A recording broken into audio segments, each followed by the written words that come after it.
Well, dramatic video released of a suspect firing at and hitting two officers as they approached him in the Bronx. The good news, one of those officers is now out of the hospital tonight. The other also expected to make a full recovery. Richard Giacobas is in the Belmont section of the Bronx, where there are renewed calls to stop the violence on the streets. Richard.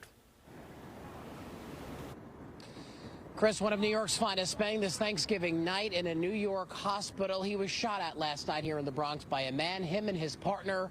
He shot at by a stolen gun. And now there are renewed calls tonight to get those guns off the streets.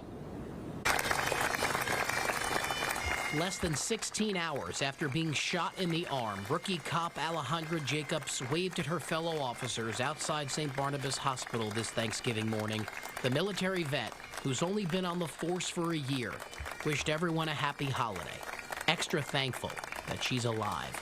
Jacobs' partner, meanwhile, Officer Robert Holmes, is still recovering from his gunshot wounds. Yeah, I'm not sure exactly when he's going to be able to walk out himself. I think his injuries are a little bit more troubling than hers. The video tells the tale of what happened in less than 30 seconds. Two NYPD officers approach a Bronx stoop on Beaumont Avenue. The male officer opens the gate when the suspect suddenly reaches into his right pocket. After a struggle, the man fires at the responding female officer, who returns fire. It's hard to tell when the male officer was struck, but eventually that suspect is tackled to the ground before this could get any worse. This is what we do in NYPD. We're the bravest of the brave, and we'll make sure we continue to fight.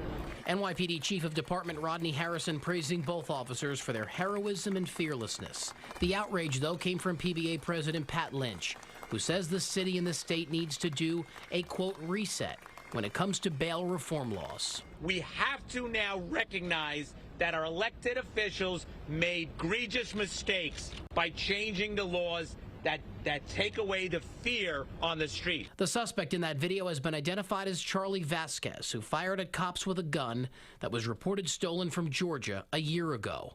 The 23-year-old has 9 prior arrests.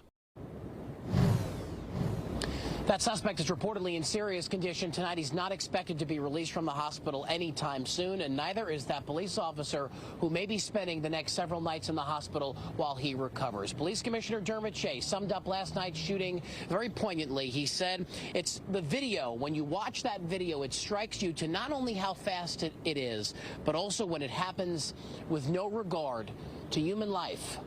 We're live tonight in the Belmont section of the Bronx. Richard Giacobas, Fox 5 News. Chris. Yeah, Richard, thank you very much. We appreciate it.